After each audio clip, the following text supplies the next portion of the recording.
Of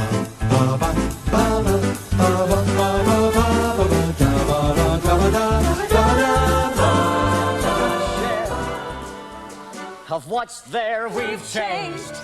We're strangers. I'm meeting you in the woods. Oh my, what dangers. I know we'll get past the woods. And once we're past, let's hope the changes last. Beyond woods, beyond witches and slippers and hoods. Just the two of us beyond lies. Safe at home with our beautiful fries. Just a few of us, it takes trust. It takes just a bit more and we're done. We want four, we have none, we've got three. We need one, it takes two. Will. Oh, hello, I'm Thomas Carruthers. Tom. Hello, I'm Will Leggetter. We should do that all the time. We've never cracked an intro, but now we finally have. Call Me By Your Name, Will. That was. Did you ever watch Call Me By Your Name? I didn't. I like the song a lot. I like Lil Nas X. Yeah, that's not in the film. That would be very different than. I think it's Visions of Gideon, which is the final soft Sufjan Stevens song, which is like, all that we've lost. I saw your face, and he's just Timothée Chalamet crying in front of a fireplace. That would be very different if underneath Timothée Chalamet crying at a fireplace was, da-da-da-da-da, tell me what you need. Yeah, Call Me By Your Name. Oh, that was the point I was going to make. That's the most stupid part of the movie, when they're like in bed, and it's like, call me by your name. It's like, I don't want that. They turn to the camera and go, call me by your name. Yeah, they wink. No, no, it's like they're in bed together and it's supposed to be like, I guess not dirty talk, but love talk. And it's like, call me by your name. And I go, I've never been in bed with somebody and gone, call me Thomas. That's what, anyway, that's beside the point. I have. Yeah. What you said, call me Thomas. Call me Thomas. No, we all know full well that it's the other way around. I called you last night and you haven't responded. Oh yeah, sorry, yeah. Why did you call me? Well, you'll never know. Did you have big news? No, I did. I was doing my normal thing of wanting to request something of you. Anyway, I'll tell you after. Oh, you have hesitant now. Well, we're doing things slightly out of order. We're doing our Into the Woods episodes now, which I don't like really. We don't need to film them out of order. We can just release them in order and film them out of order. This isn't Memento. But Will, you're stepping on what I was going to say, is that we're doing the Into the Woods episodes now.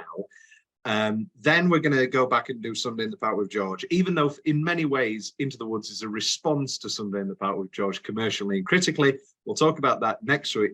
Next time we do. That's really interesting. Tell me now, because no. You're not going to find that out, Will. You're going to find that out with the Sunday in the Park with George episodes. The point is that we're doing Into the Woods because time-wise, this is one that for you in particular needs less research and the like, because despite your absolute love and knowledge of Sweeney, you will of course know this show better than any other. Do you want to tell everybody why, Will? I'm sure they already know. Yes, in my very first year of university, my first show was Into the Woods, and I played the baker, and it was wonderful. It was wonderful, and you were critically watched. No, we've used that gag before. Where have we used that gag? Was it in Hitler Carol or was it in Out of Bounds? We've never used that gag before. The critically watched. I definitely have used it at some point.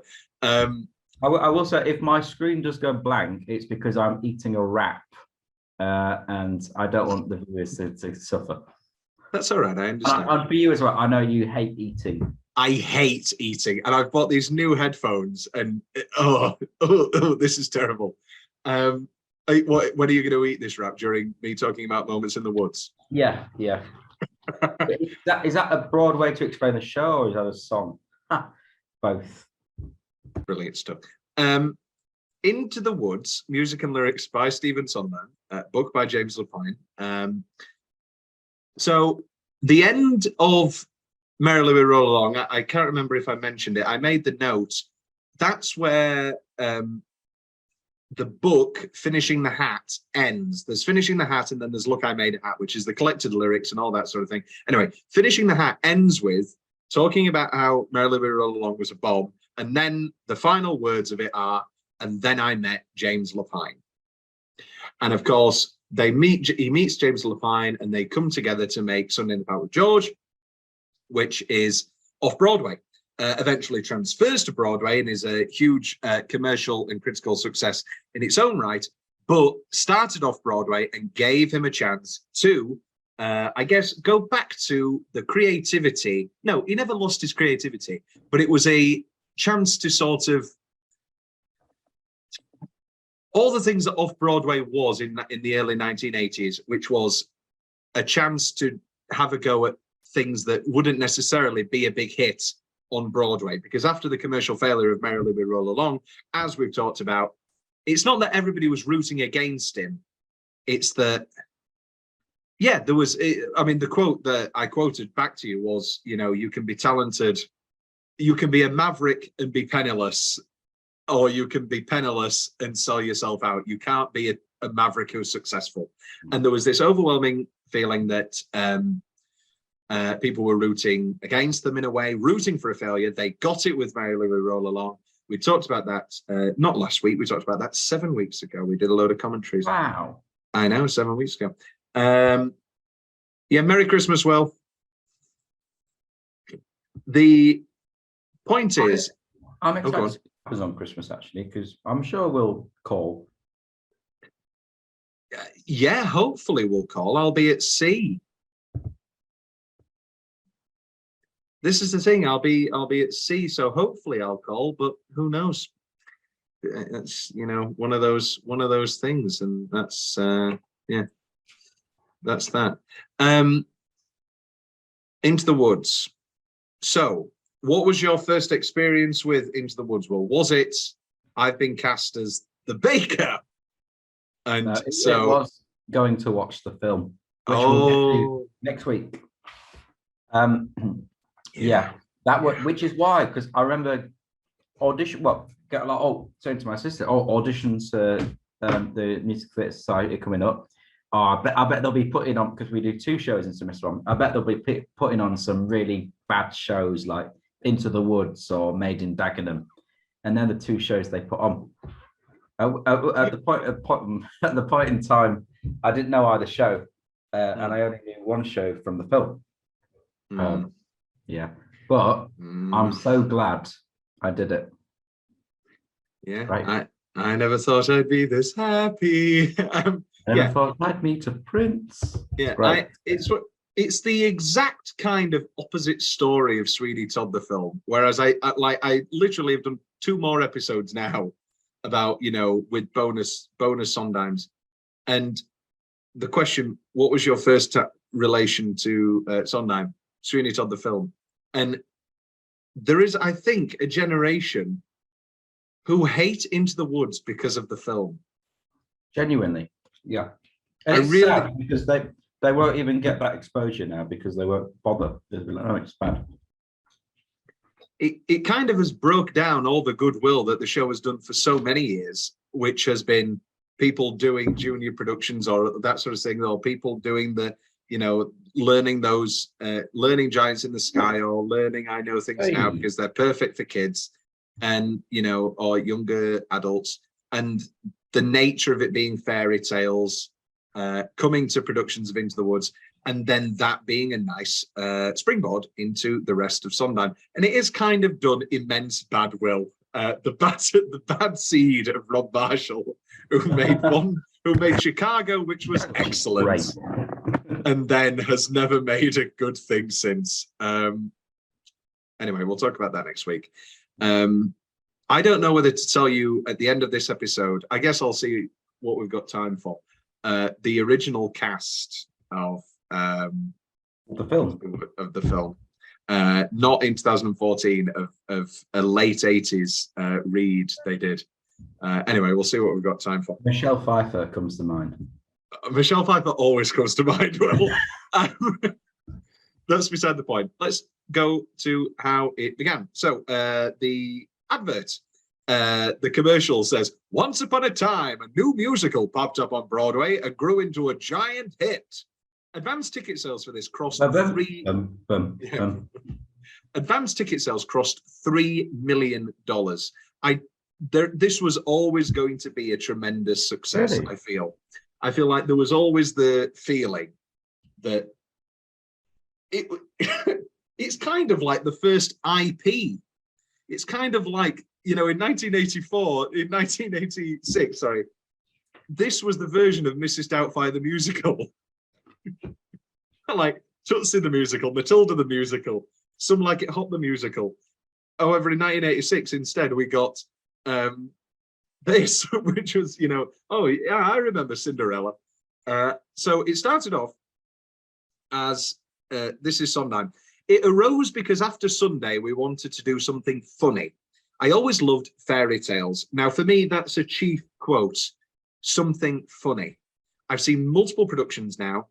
And although, of course, it eventually is sad and all that sort of thing, it cannot be underestimated to what extent this original 1987 production and the 1991 filming of it for American Playhouse Theatre is absolutely hilarious. And they are playing it like a farce. Yeah. They are playing all the way for the back of the theatre, like completely. And it works tremendously well that way.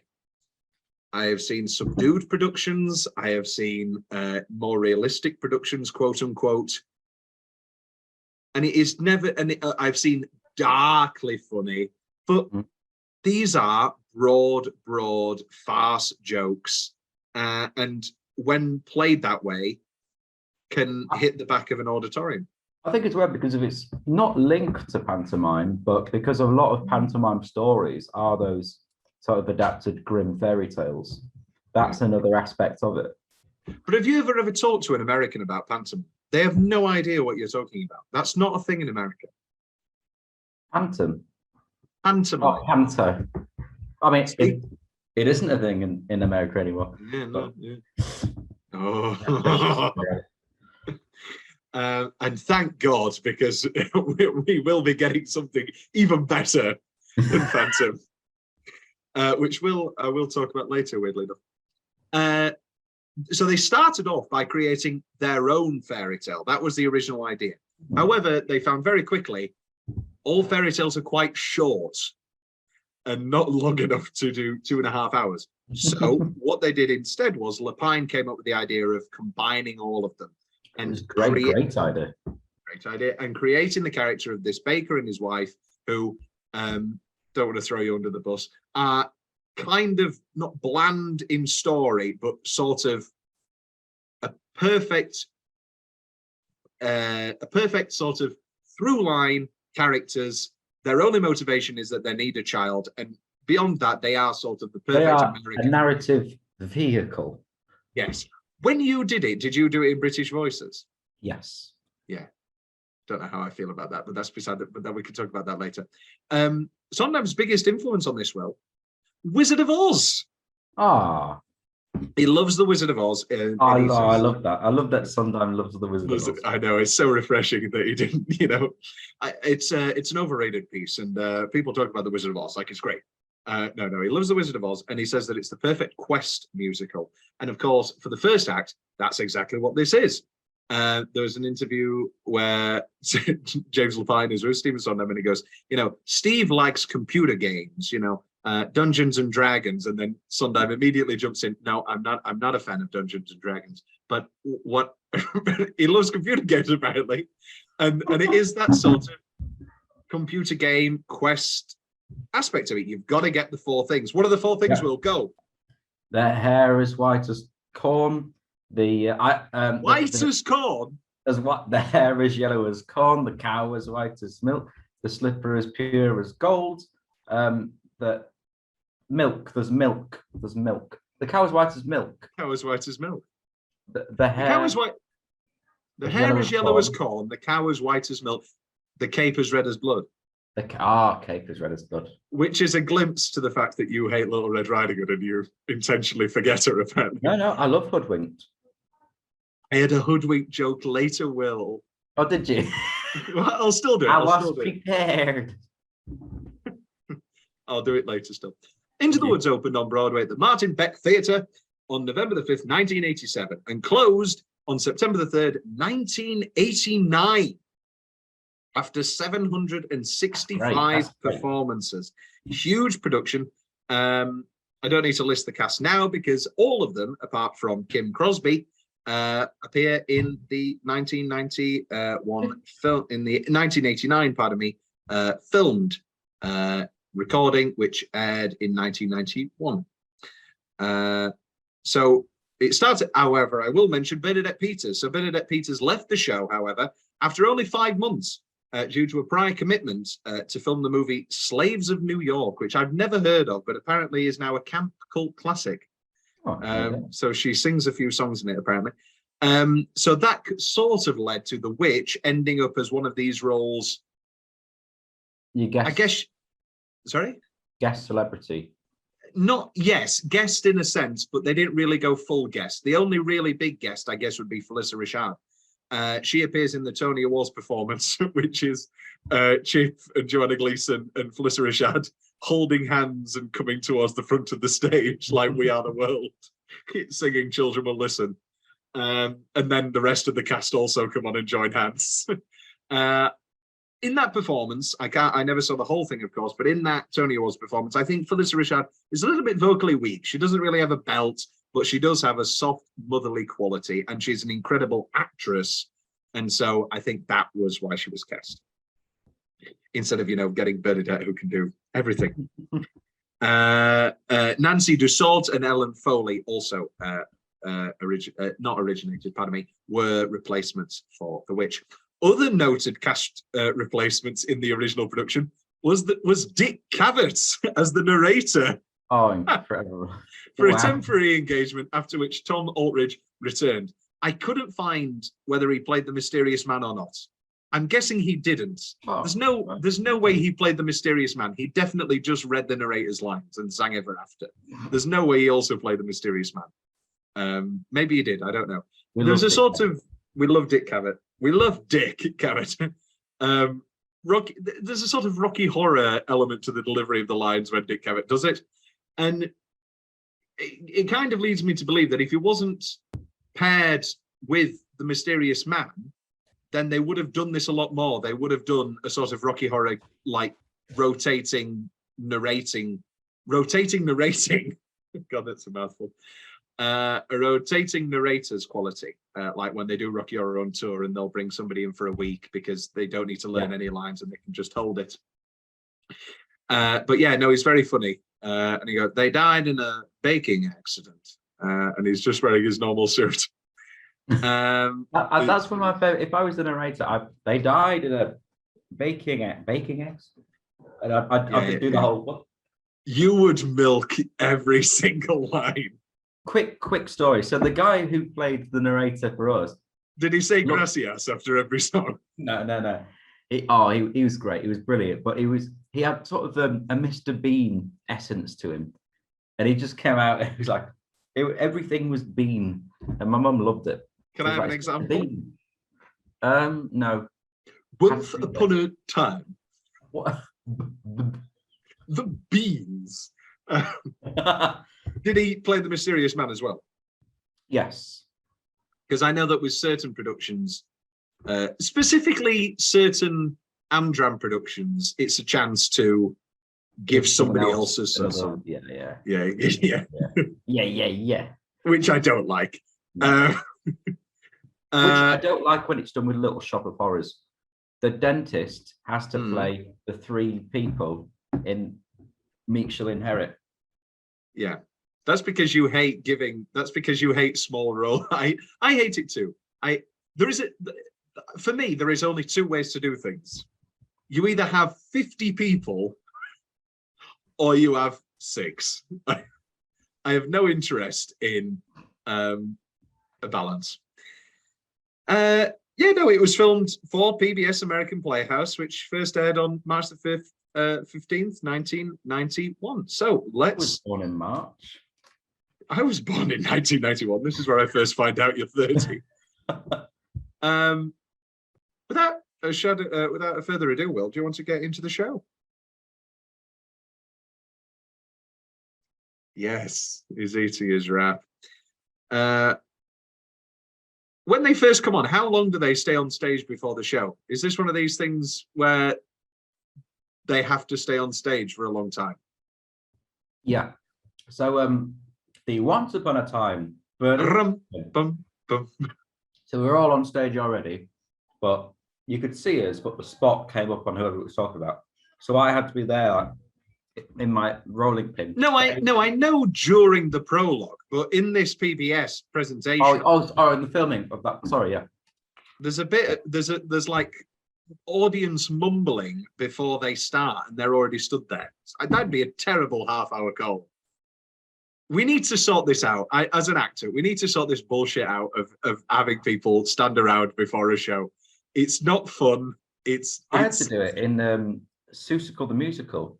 The Cat in the Hat entered from a giant book on stage. So it was already set on stage. So I was in this box the whole 20 minutes of the audience coming in. Then I had to get out and roly-poly out and go, hello. God, that's great. I laugh anytime you mention your tenure as the Cat in the Hat.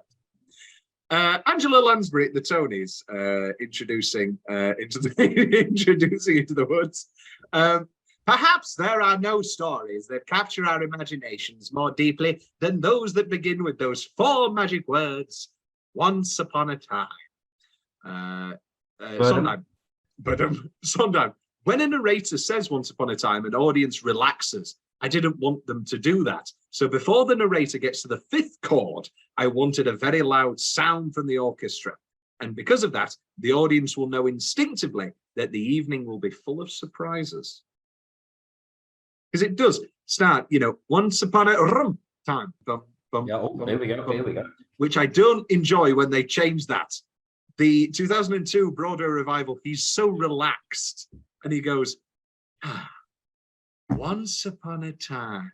It just reminds me of talking about the Sam Mendes Gypsy revival, where you have that incredible overture and then an old man walks on and puts a little thing that says Bonko's Traveling Circus. And then you're up. Anyway. What do you want to talk about first? So the prologue, I ranked all 23 songs. I think you did too. Yes. So where's the prologue for you? It's high up. I have it at 9. Is this going to be the highest song we ever rank that I don't want to actually put onto the canon? Because I don't want to be flicking through the playlist and then... No, I don't be listening to all 11 minutes of the prologue. Yeah. It was a bit fuzzy there.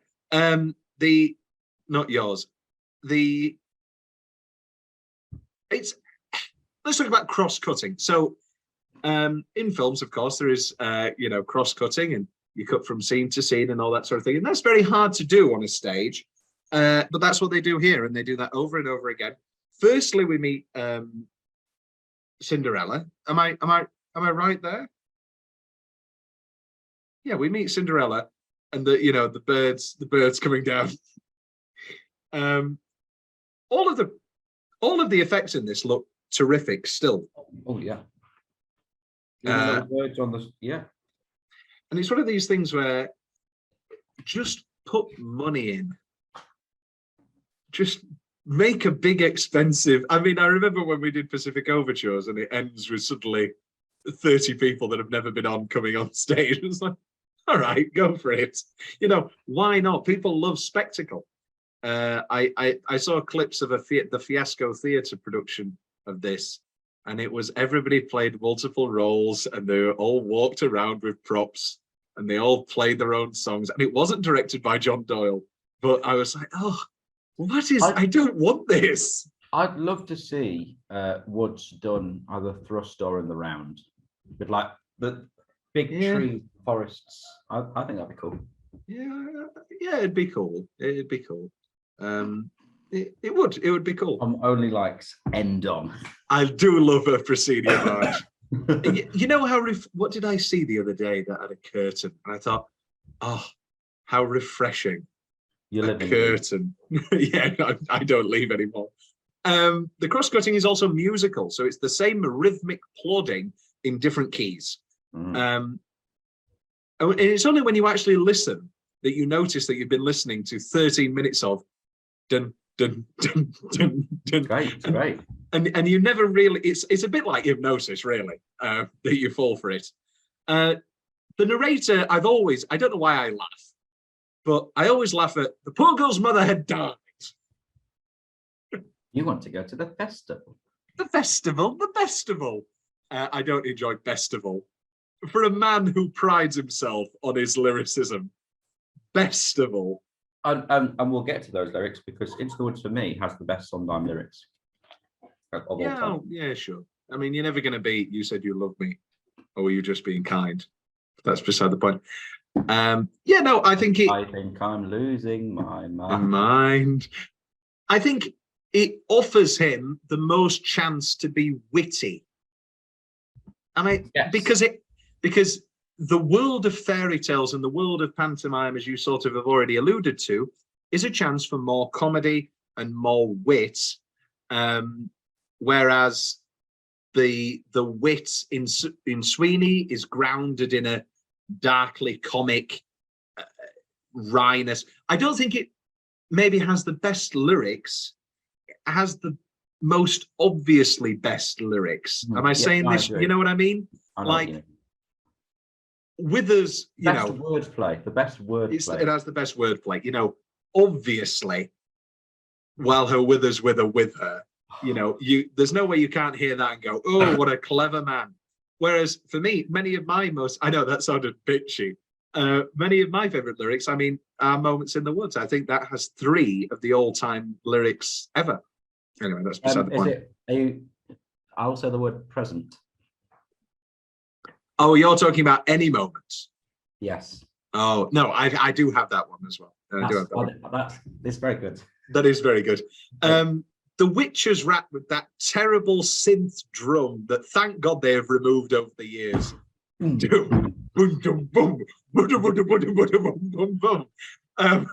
love sometimes raping me, rapping my Reguliga. The Witcher's rap with the synth drum. It's not rap music. What it is a patter over a steady rhythm of music. Why'd you call it rap then, Steve? Yeah. There's the 60 Minutes interview with Diane Sawyer, which I'll comment quote a few times here, but it's Sondheim and Bernadette Peters, and they're sort of Diane Sawyer goes, "How could you ever write The Witcher's rap?" And she sort of like says the line, "robbing my Reguliga," and then Sondheim and Peters at that point then start both fumbling, and it's like, oh, I can't. Oh no, which way does it go? And halfway through, Sondheim picks up Diane Sawyer and says, "Well, you're halfway through, and so you have to go back to the whole R sequence. That's how you can't just jump halfway in. That's why she's struggling. You have to go back to the whole R sequence. It is so specific." What have I got here? My favorite bit again. These are great comedic lines that on the page might not read that way, but it's the witch from next door. Yeah. That's hilarious. It's great. The wonderful Chip Zien and Joanna Gleason. Let's talk about them for a while. Incredible. Chip Zien is funny. He's sweet. He's touching. He's wonderful. He's believable. Joanna Gleason is everything I've just said again. They are a perfect couple, and they're wonderful and truthful and beautiful and magical. Into the Woods. Into the Woods is great. Is this your for me? Undoubtedly, this is my favorite version. Oh, yes. Yeah, good. Yeah, it's the witch from next door. Sorry. Let's go back. Sorry, let's go back to Cinderella. So we meet Cinderella. The poor girl's mother had died. Yeah, nice, good, nice. Do you prefer your Cinderellas nice, good, nice, or do you prefer them bad? What do you think of Cinderella here in the prologue? She I love the ragging of the hair again. Yeah. Very funny. A lot of this is very, very funny. And I think it's because people love to sing all the sad songs. And by the end of the second act, it's absolutely devastating. Oh, yeah. But the reason it's so devastating is because it is a laugh out loud farce to begin with. It should not be dark and sad from the start. It should get... You sound like there's a lot of people who disagree with you, so you're trying to make a point. It was, that was very, you're getting Bond wrong. I love Joanna Gleason tossing the hot bread in time with Into the Woods. Now, your hatred of Little Red surely can't come from Danielle Ireland's performance, because I think she's wonderful. I don't hate Little Red. I'm not a fan of I Know Things Now. I love Danielle Ireland and I love Little Red, and she's the best Little Red by far because she's not annoying in any way. What do you think of the one in the film? We'll talk about it. I don't think there's anything in the film that I like better. There are giants in the sky. How do you do? My name is Gavroche. Yeah, it's the same kid. It is the same. That is true. It is the same kid. He should have played the witch. No, because his mother and father had died in a baking accident, and the narrator's reaction, shrugging. Yeah, it's that sort of thing of my old teacher used to say, there is a fine line between winking and wanking. And there is that sort of thing of you've got to play it a little bit, but not too much. Bernadette Peters is the only person that gets applause. And then I know you. I never saw You're Into the Woods, but I know you, and I know how much you must have milked your son too, and the spell at the penis, and Chip Zager. Oh, how much did you milk that? Yeah, I did the penis joke even more though in maybe their magic. What's important there is the size. Maybe their magic. Will, did you do it? But yeah, I did grasp my testicles in pain. That is good. When did I grasp my? Adam Samley. And many tired. No, it was. But the way you to touch my soul. Yeah, just great comedy. Again, the narrator. You've got to be just right. The witch, for purposes of her own, described what you had to do. And it is that sort of, we'll brush all this off and move on, but you've got to be clever about it. You've got to be clever. Anything else you want to say about the prologue? No, but I think it's perfect. It is perfect. Doesn't feel like 13 minutes. And I think the Into the Woods motif is very nicely weaved with Red taking the basket, and then we all move into the. I think it's all very well. I sort of hate to ask it, but do you have a basket? Great rhyme. In one song, you've introduced all the characters, and they've already been sent into the woods. And subtly all of the musical motifs. Yeah. Patti LuPone's husband, when she saw it, did say, "If I hear da da da da da da da again, I swear to God." I like that story. You like the beans? Whenever someone gives beans. I think that's weird. I think it's weird that it stay with me. I don't know why it's not. No, that is the da da da da da giant in the sky. Yeah, but I hear it. It's also I prefer it to stay with me, but that's beside the point. Yeah, motherfucker. It should be. I don't know. It should be a happier theme. She just keeps throwing beans. Diddle-dee, diddle-dee, diddle-dee, diddle-dee, diddle-dee. So many beans. I've got so many beans. Then it's Cinderella at the grave, which I have put as 23, I guess. Yeah. Dead last. There's nothing really to say. I don't want to be mean. I've got a quote here from Sondheim. Rodgers and Hammerstein wrote a pleasant, tepid musical of the Cinderella story for television. And I've sometimes wondered what Oscar would have made of our version. I mean, what is this weird thing with beans and with birds? And where is the fairy godmother? Yeah. Yeah. Have you listened to that, Rodgers and Hammerstein Cinderella? I have it. I really like it. I really like it a lot. Or do you prefer your Cinderellas?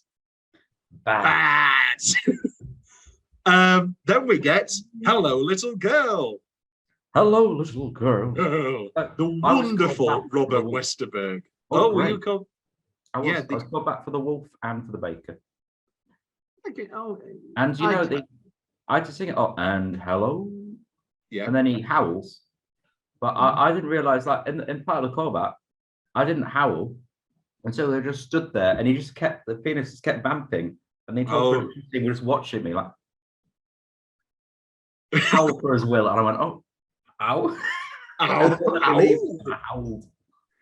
You're better you're better cast as you should be a werewolf, but I'm all right now. No.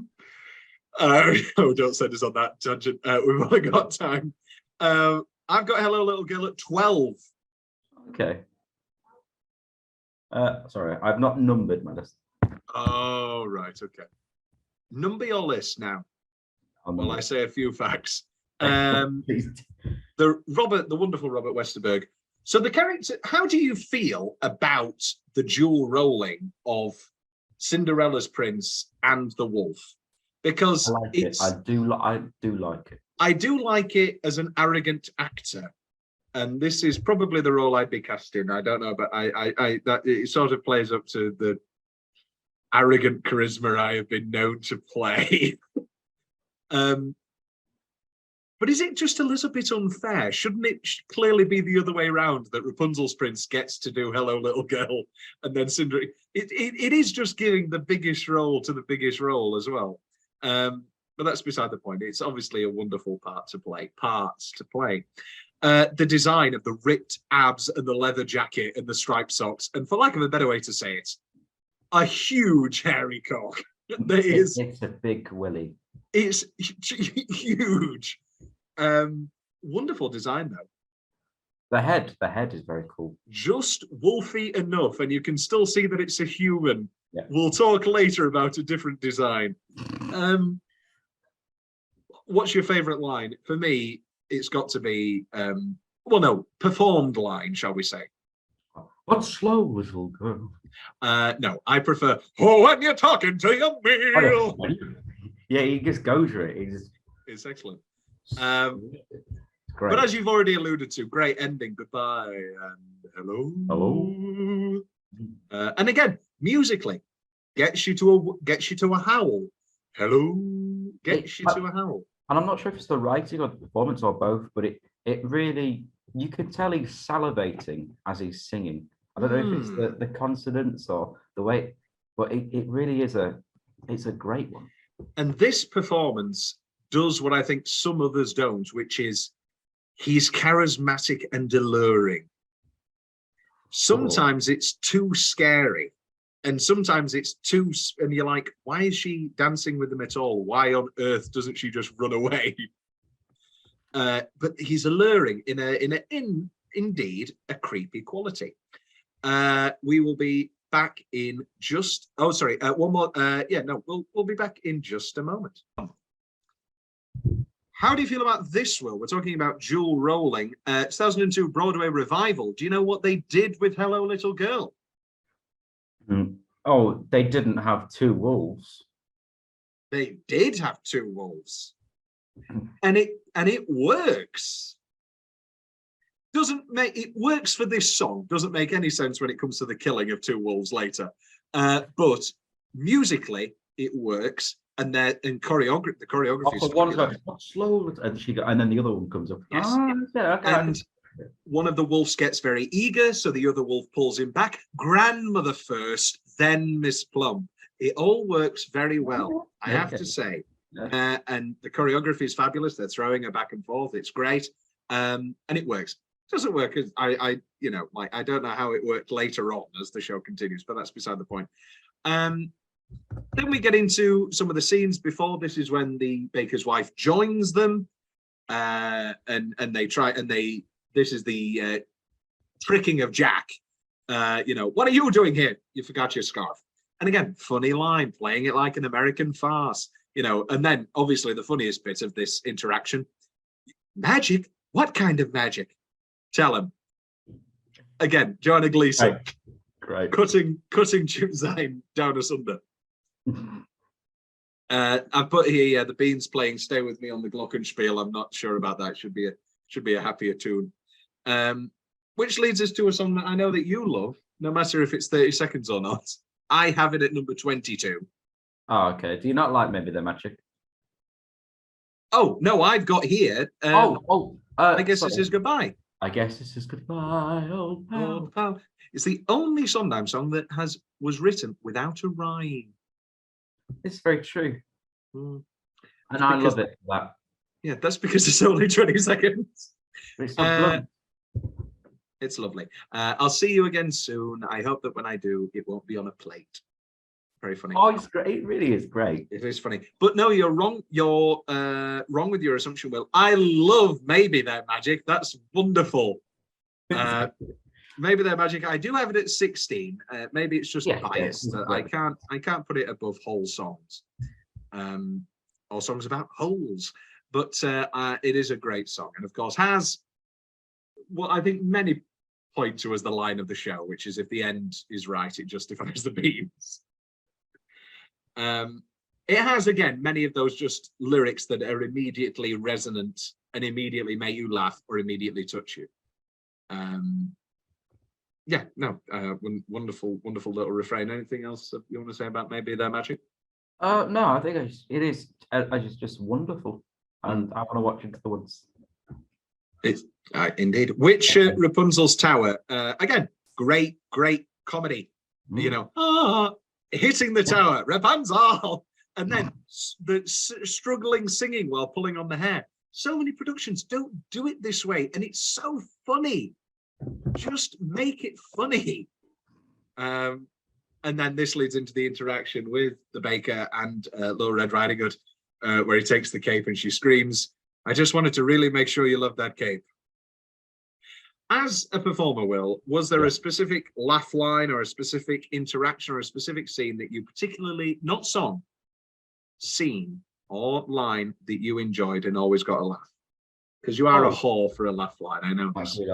But when the baker gets hold of Red Riding Hood and goes, "I want it badly," that got a laugh, but for different reasons. Yeah, I can imagine. No, I did very much enjoy those interactions with Baker's wife and Jack. Those first few, as you said, those sort of scenes are great. Good. Leads us on to a song that Our Little World, which was added for the London production because there was no scene, of happy mothering with the witch and Rapunzel. It's very fine and average. Sondheim put in his notes, hedging my bets, I've labeled it optional in the score that is least for performances. Did you do it? We did do it. Yeah, it's fine. I put it at 22. Oh, where did I put it? You really don't like it. You really don't like it? Yeah. I didn't rank it. I didn't rank it because I went off the PBS. I guess it would be very low. Yeah. Yeah. It's fine, and it's hair. You know, the constant jokes about hair are fine, and you know, if she only didn't drool. And again, it brings the sort of sickness and wickedliness and the wickedliness of the witch and the grotesqueness that is present in some productions more than others of the witch in the first half before she becomes beautiful again, or ordinary, shall we say. But yeah, overall, it is very cuttable. Well, it's optional. There's not many songs that he labels as optional. You know, Joanna Reprise isn't optional. But Then we have the eating of the wolf. Well, it was a full day of eating for them both, which is probably the funniest gag the narrator has. And the murder of the wolf now, which is done very graphic, very well. There is a lot of graphicness that goes back to those original Grimm's fairy tales. There's a lot of graphicness here, specifically later, of course, with the Cinderella sisters. Do you think that with the pecking out the eyes? Yeah, and the cutting off of the heel and the toe. Yeah. And yeah, do you think the balance of darkness works well in this production? Because obviously there are lots of productions that just go full dark. No, I think it would be weird if they went too dark in this production. Yeah, I think it's good. Psycho Granny, now you go get some big stones and we'll try and see if he can't walk. It's good. Which leads into a song that I know that you feel a similar sort of okay for, which is I Know Things Now. And I know things now. That is the song. I think the big thing about this is that you like Giants in the Sky, and I think everything that I want to say about Giants in the Sky, you would say about this, and I think everything I want to say about I Know Things Now, you want to say about Giants in the Sky. So we can sort of balance ourselves out. Originally, all the leads, I say leads, I mean Little Red, Jack, Cinderella, Baker's wife, all had narrative songs about their journeys. Lapine's wife, Sarah, said that it would be more interesting for these songs to be about what it meant to the people instead. So the closest we get is Giants in the Sky. That is, of course, retrospective. But basically, all of them. Sondheim says this, I Know Things Now could be the title for all 4 of the songs. Irony being, it's only the baker's wife, with moments in the woods, who wants to go back to what it was, only to then get killed. Yes. Yeah. Here we have nice is different than good. Later, that is echoed, you're so nice, you're not good, you're not bad, you're just right. Granny is right, just be prepared. Yeah, no. Granny's right, just be prepared. What's your favorite Little Red telling with a focus on somebody telling you to be prepared? Oh, is this your? This was my belated hoodwinked reference. I think the most important line of this song is undoubtedly, isn't it nice to know a lot and a little bit not? And I think that is the adult experience. You know, it's like, okay, isn't it nice to know a lot about so many things, but then like, I don't know, knowing, I guess, about pedophilia, and like, okay, maybe I should be scared about things. Yeah.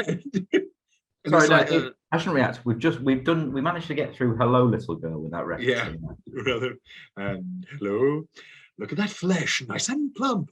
Well, I think it'd be interesting because you said the same about how I feel about Giants in the Sky about this. Where have you ranked this song? It's not overly high. I have it at 17, and I have Giants in the Sky. 1 minute, I need to change this. Higher? You have it higher? No, Giants in the Sky is not higher. Really? It's in my top 10. Yeah, all right, top 10 being operative. We will not be taking it through. Yeah, I have it around 18. Okay. But like I have any moment higher. I have maybe their magic higher. I have Giants in the Sky at 19. I just prefer On the Steps of the Palace. I just prefer all of these other songs. It's a hard one to rank because, as we've talked about, they're in little bits here and a little bit there.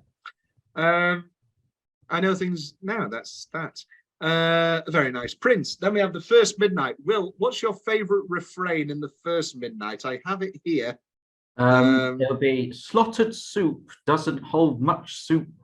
The closer to the wine. I like that. The closer to the family, the closer to the wine. No knot unties itself. Sometimes the thing you most wish for are not to be touched. The harder to get, the better to have. Agreed. Never wear, I prefer. I like never wear mauve to a ball or pink or open your mouth. One midnight gone. One midnight gone. The difference between a cow and a bean is a bean can begin an adventure. Yeah, good one, Jack. I hate Jack. Should I say this now? I can tell you hate. Which leads us to, look at this. There are giants It's in the sky. Dum. I think this guy is pretty good. I do like this performer. Would you like to guess who played Jack in our production? Is it somebody I know? Is it Harry? It was Harry. Oh, right. Yeah. No, I'd cast Harry as, well, I don't know anybody else. You cast him as a prince, would you? Rapunzel's. No, Harry's good. No, in actuality, I'd cast him as the baker, Will. The baker. So I'd cut. Harry's not in the show. I'm sorry, Harry. I'm sorry you're not in it. But you both have the same casting types. Anyway, especially when this Jack says, "Swallow you for lunch." It says lunch very loud. The choreography of Jack running back and forth and back and forth and back and forth and back and forth across this stage adds an excitement to it. Talk about Giants in the Sky, Will, because I am indifferent on it. I like the subtle key changes and I think it gives great pace. You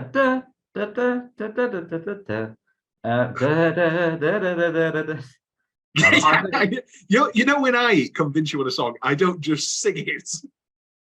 I like the ending as well. I think it's a great, big, tall, terrible, awesome, friendly, wonderful. Yeah. Grab your balls. Wonderful. It's not going in the top. It's not going into the canon. Well, where is it in your top 10? It is at 9. Okay, so all right. It's So not we'll going make it to our list. but it's not. You know what I've been doing, Will, and I do this every time with these shows. I try to listen to the songs that I don't listen to all the time, over and over again. And so I've been listening to Giants in the Sky a lot, and it's not bad. Sondheim can't write a bad song, really. Well, no, that's untrue. He can. But I enjoy Giants in the Sky just fine. Thank you. This has a bit where the witch appears in the box and is talking to the audience in the box. My child over there. You, my child. Is that a bit too much of a fourth wall break at this stage in the show? Obviously, later we'll get the killing of the narrator. But is it a bit too much at this point? Well, would it make the killing of the narrator even crazier? Crazy. It could do. It could do. Here we have a line that, of course, later becomes no more. You know, we can just go about our lives then, no more, and somebody cuts him off. And that, of course, becomes a whole song. I don't know what came first. I don't know whether. Usually, from the way Sondheim describes it, is he will get the scenes as written and then turn them into songs. So I'm sure that he read that line and was like, "Oh, that could be a song." No more. We'll get that later. Oh, great song, great song. We get Agony now, which I commented on a episode that will come out after this. That just can't be done badly, really. No, I think we'd do a great Agony. Yeah, sure. Would be in our repertoire. Yeah, in our cabaret of Sondheim duets, which we'll do one day. I enjoy the Prince's jumping on every time. Do you have a favourite? Do you have a favourite cutting line in this? I've always enjoyed far worse than yours. Yeah, I like the bit about "'Twas a very upsetting." That's that reprise, Will. Oh, sorry, I'm sorry. I've just mixed them both in. I've not ranked them either way. You know what I really like? I must have her tonight. To wife. No. Yes, no. Sondheim talks about how annoyed he was that to wife, I must have her to wife. Didn't get a huge laugh, but well, that's my wife does. I think I told you that the other day, didn't I? Pardon me. I love the girl must be mad and the hand gesture. Very well done. Again, Robert Westerberg, sensational. He plays a general in Something in the Boat with George, which is a fine role, and they clearly were like, let's give this guy something tremendous. He looks a lot like the guy in Ed Wood who becomes Boris Karloff, and I've always found that quite distracting. Anything else to say about Agony, Will? I like that we get competition, rivalry between the two. Yes, I think this is a good way of doing it. It's a rivalry between them. It's a competition. Yes, it's brother. It's kind of first world problems. The song. It's like, you know, let's talk about our issues. You know, there are real. I mean, obviously, it becomes even funnier and darker with Agony Reprise, where there is a giant killing everybody, but they're still talking about their mistresses. Yeah. I guess it's a hot take. Reprise is definitely funnier. Oh yeah, I would agree. We can't rank it because we don't work that way, but it is definitely funnier. Yeah. And you could argue better. Anyway, next scene, picking up the cow instead of dragging him along. Very, very funny. And then Johnny Gleason comes on. This is the stuff before It Takes Two. So, you know, compare this to your con. Where did you get it from?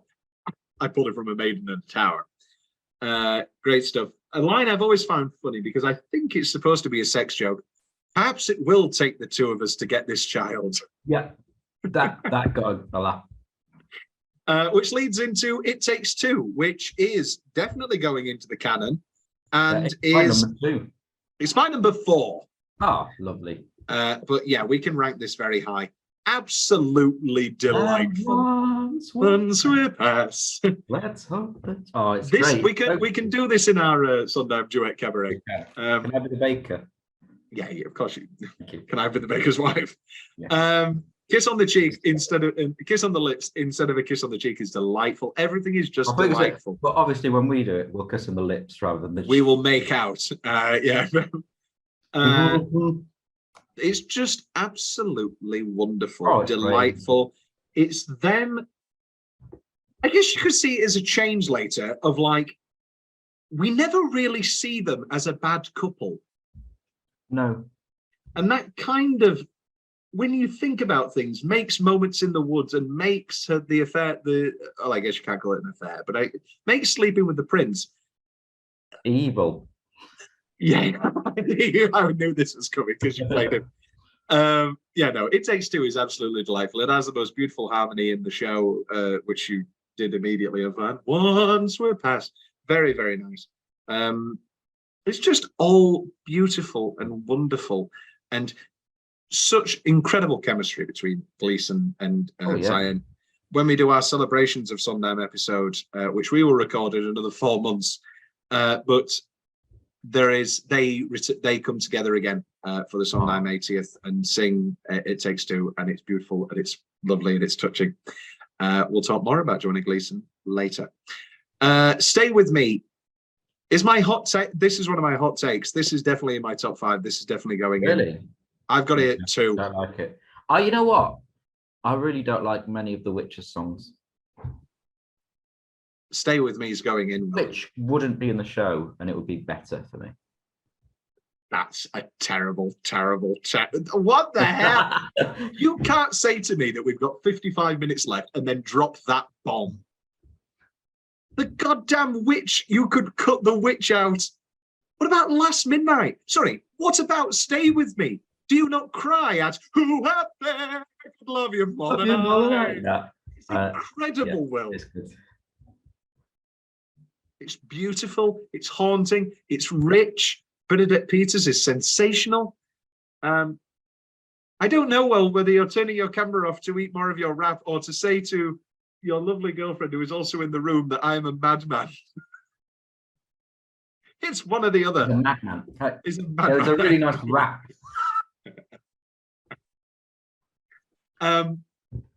Why do you hate Stay With Me? Because I don't think I need to say why it's beautiful.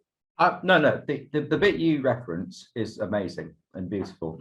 I don't like the Handsome as a prince. I don't like the main. Don't You know what's out there in the world. Oh, well, it's beautiful and haunting and pained. And all she wants to do is keep us safe, but nobody can keep us safe. Nobody can keep anybody safe. Well, maybe Chip can. Yes, maybe. Yes, true. No, Rapunzel dies. Spoiler alert. On the steps of the palace. I don't have any notes from the steps of the palace, but I do love it. It's in my top 10. I have it at 14, probably because I've put in the Witcher songs, which I know now. I know things now. I put it at number 8. I like it. What do you think of In the Goo? In the Goo, I think the worst lyric in the song is the lyric that makes sense of the song, which is he spread pitch on the stairs, which is I don't think I know what pitch is. I don't know why I don't mind In the Goo because it's shoe, but like I don't think people know what pitch is anymore. It's obviously like a form of tar or something, but I think it took me until watching the film. Well, no, I mean, I watched the film when I was 14, so like, from that point on, I was like, oh, okay. But like, yeah, I mean, I don't want. He spread goo on the stairs, you know. Oh, that sounds. This is more than just malice. I mean, on the steps. I think the ending is a bit underwhelming. On the steps of the palace. Malice. Yeah. And that's it. I don't want to ruin our Into the Woods film episode, but the big winner of it is going to be Anna Kendrick. Oh yeah. Good.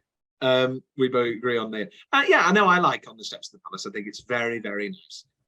Leads to one of the funniest lines from Cinderella's Prince. It did make quite a mess when the other guests left. Worrying will do you no good. How do you feel about the death of the mysterious man? Love it. I hate it. Really? I think it doesn't make any sense and completely undermines all of the deaths in the rest of the show when he comes back. I thought you were dead. Not completely. Doesn't make any sense. He should run off and he should be another person who is scared of, he should be scared of being a father again. He should run off. That's why he should leave. Okay. Is the mysterious man the man who took the beans and the arugula and from the garden? Yes, he's the mysterious man. He's the baker's father. And you were in the show, remember? Yes, Will? Yeah. Peter's costume change is sensational. And then she just goes full, I'm going to flaunt my stuff. It's great stuff. A great line from the narrator. Pigeons swooped down, pecked out their eyes and blinded them. Is it a little bit mean? Yeah, I remember when I first heard that, I was like, wow, that's a different version of this story. Yeah, it took a turn. Which leads us, of course, into Ever After. Ever After. Journey over. Happy now and happy then and happy ever after. There were people. Where do you have Ever After? I have it at 8. Do you? Or do you like it?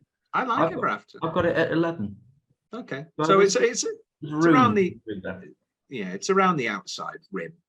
The narrator in the 2002 Broadway revival is very aggressive, and he shouts at somebody in the front row, and he goes, "Forever after," which I find very funny. I love the line, journey over all is mended, and it's not just for today, but forever and extended, ever after. In this, of course, we get the sad witch, now I'm ordinary. Of course, you're happy for that. You hate the witch. You hate the witch, and you hate Little Red. Do you actually like this show? No. Ever After is delightful. I think it leads us to the same sort of thing that Sunday has, which is, what the hell is Act 2 going to be? Yeah, it's great. We had a couple of people leave after Act 1 because they thought that was it. Because there is nowhere else for it to go. Yeah. Creatively bankrupt, Stephen Sondheim and James Lapine. No, of course, the great trick is that it is what it is, which is that Act 1 is all of their dreams coming true. And look, I mean, we're right here. Let's do Act 2. Prologue. So happy. Oh, so happy. Having to carry around 2 babies for the rest of the show. That's fun, isn't it? 2? No, well, mine and then eventually Rapunzel's. Yes. Yeah. Yeah. My niece. Your niece. The niece and a nephew. The narrator looks pissed off almost. It's like, oh, yeah, there's more. It's like, once upon a time, later. And I've seen various different narrators milk that 3 ways to Sunday. The costume designer Anne Howard Ward talked about how the narrator's suit was like a unitard that was worn under the mysterious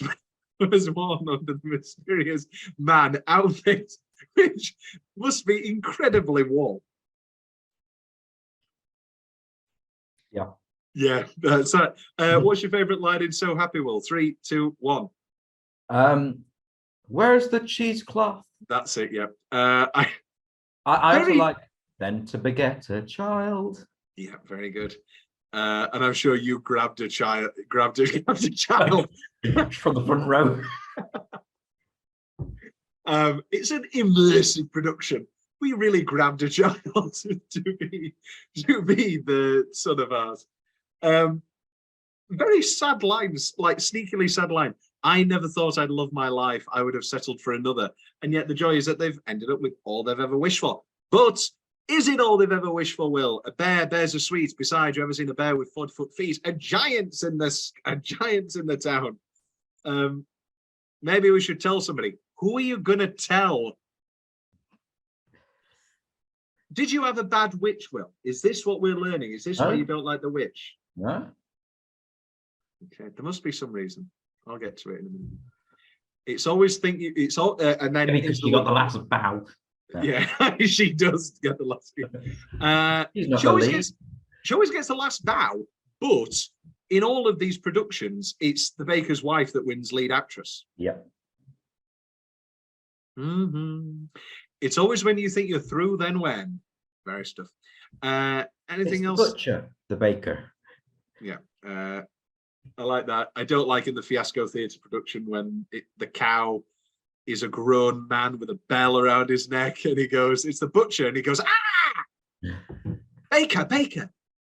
Annoying. It would have worked too. It's the milkman. He's got this big udder. Oh, no. What's the line in Blood Brothers? I might be the milkman, love, but it's got nothing to do with me. Agony reprise. So Snow White actually appeared in the original San Diego tryouts along with the Three Little Pigs and Rumpelstiltskin 2. Again, lovely little lines. Casket of glass. No, it's unbreakable. He knows what he's going to say. He's thought this through a million times.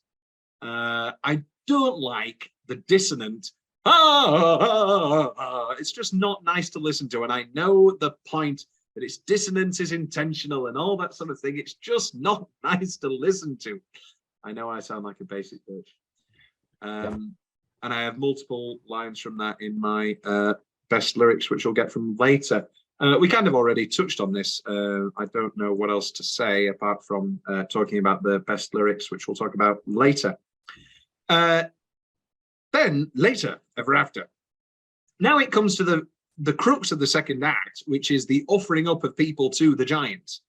Excuse me, would you like a blind girl instead? Which leads to, I think, a moment. I'm going to say that this is a make or break moment for people, but I've never heard anybody say it breaks it for them, which is the killing of the narrator. I can see this turning people off. It's a bit too witty. It's a bit too clever. It's not just that they kill the narrator. I think killing the narrator is great. It's the fact that all of a sudden all the characters turn on the narrator and gang up and like, yeah, you're telling this story about us. What? Yeah. Yeah, Bernadette Peters via way of what's the guy? I saw him as Carruthers Potts, and then I saw him outside at the door of 9 to 5. He played Frank Hart on the Broadway. That's on the West End. What's his name? It's not. It's not Nigel Lindsay. No, but it is Brian Connolly. Brian Connolly. That's it. Brian Connolly. Don't you put this on Facebook? I've told you that he said that at the end of the first act when he's tied up and left. Will's currently going to direct 9 to 5. Are you going to have your Franklin Hart tied up and sat through the interval? I think you should. Oh yeah, I am. No, I've said we obviously can't suspend them, but yeah, tied them up with a load of sex toys and gags and a whip, left there and during the interval, and then we're going to put a little sign up saying, "Take a photo with me." Photos or tickle him, and all donations go to charity. That's good. That's always good. Charity. Yeah, you can't say anything back now, can you? Yeah, can. Dolly would love it. C word. Yeah, Dolly would love it. You called Dolly the C word. Very good. I tell the story. I'm not part of it. Some of these lines get very close to being the sort of thing that I would hate, but it's delivered here very well. Especially Bernadette. Some of us don't like the way you're telling it. I like that. The death of Jack's mother. We've not talked about Jack's mother yet. Brenda Blyne. I don't know. What the hell is this all about? You know, the killing of Jack's mother, and then she's still stood there and all that shit. I don't like that shit. You don't like that shit? I don't like that shit. Which leads to Witch's Lament, which again, I've got quite high. Yeah. Witch's Lament is great. Witch's Lament. This is Bernadette Peters.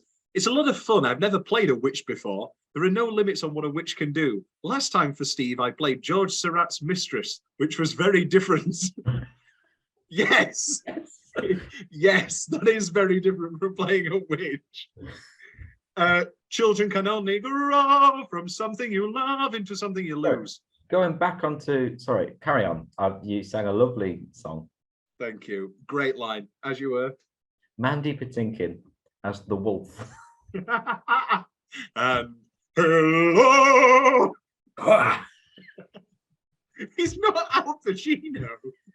That was like Al Pacino and Robin Williams mixed together. Yeah. Oh, I'm a wolf. Have you ever noticed? Yeah. But what if Jack Nicholson was the wolf? Well, hello, little girl. You know, something like that. Maybe. Yeah. Good stuff. Thank you. Leads to Any Moment. I'm sure you're going to come up with the opinion that Any Moment's better than Moments in the Woods. Yes, it is my number 10. That's fine. Moments in the Woods is my number 3. I'm sorry, Will. We're going to do it. The baker is shit. Fuck the baker. No. This is ridiculous. What am I doing here? I'm in the wrong story. Right. You have a princess and I have a baker. You hate the baker. You hate Moments in the Woods because the baker never gets a moment where he finds out about the affair or anything like that, or never gets a chance to be angry or anything, doesn't he? I'd like to think he then marries Cinderella. Oh, I would not. I would not. Maybe and they adopt Jack and Little Red. Yeah, maybe it's because you were in a university production where you were probably the same age as Cinderella. But I've never seen a production where the baker's wife is not a middle-aged man and Cinderella's not a young ingenue. So I would not like to see Brian Darcy James marry Philippa Sue. Big, bright, beautiful world. Big, bright, beautiful world. Oh, I can't. Big world. I'll say it now. Life can be so unpleasant. You should know that as a peasant. Best to take the moment present as a present. For the moment. It's great. It's great. It's brilliant. It is very good. And it's just very funny and it's a great seduction. The first thing we cut to then is the baker. No doubt he's off seducing some young maiden. Did that get a laugh, Will? It. And you were very sad. My wife's getting railed in the woods. And then that'd be railed in the woods. I am just railing you in the woods. Just one moment. I love them rolling on and I must leave you. And then Cinderella goes, oh, pitch again, all over the.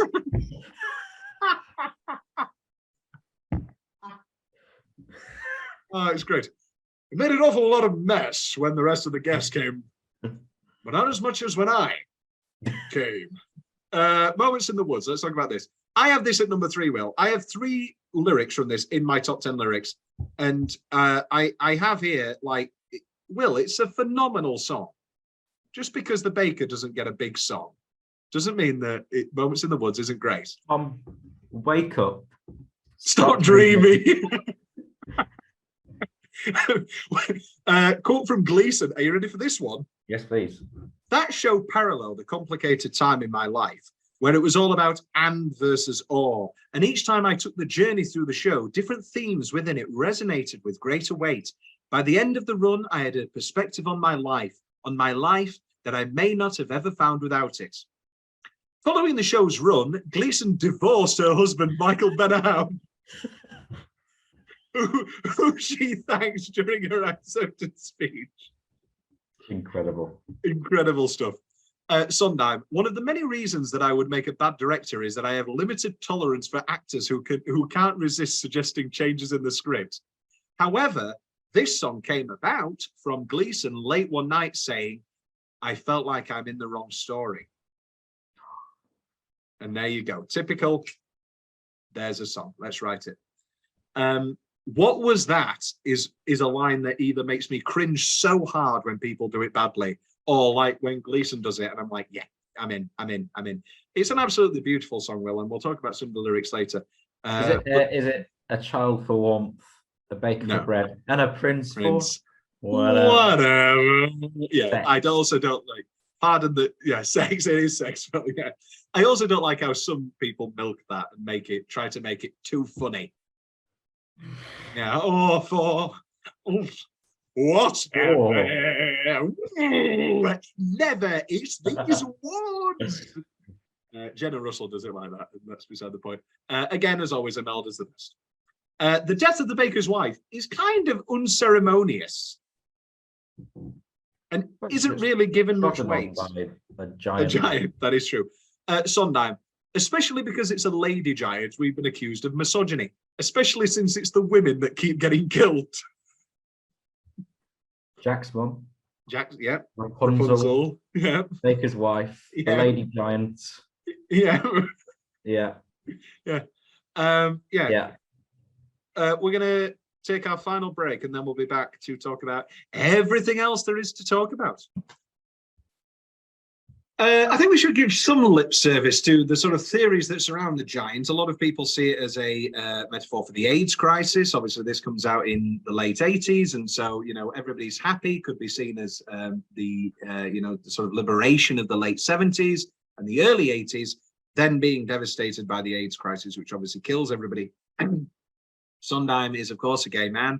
And so lots of people, of course.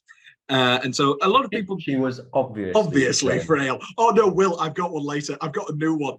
Oh, it's great. And it's about this anyway. Will, you're gonna love it if we get there. We will get there.